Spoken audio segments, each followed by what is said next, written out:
করবে যে ব্যক্তি সীমা লঙ্ঘন করবে। আল্লাহর যে সীমা রয়েছে ওই সীমাকে যারা পার করে যাবে, আল্লাহ রাব্বুল আলামিন বলছেন যে ওই ব্যক্তিদের জন্য এবং যারা পৃথিবীর জীবনকে প্রাধান্য দেবে,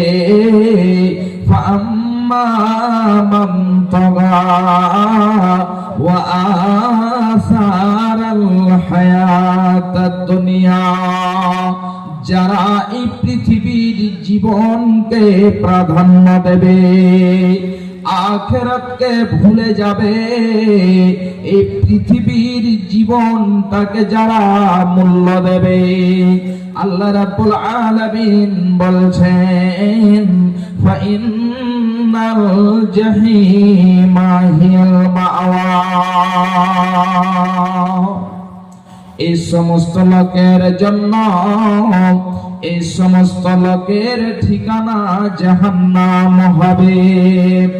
তাহলে খুব ভালো করে শুনে রাখুন, যারা আল্লাহর সীমাকে পার করবে এবং যারা পৃথিবীর জীবনটাকে প্রাধান্য দেবে, ওই সমস্ত লোকদের জন্য জাহান্নাম রয়েছে।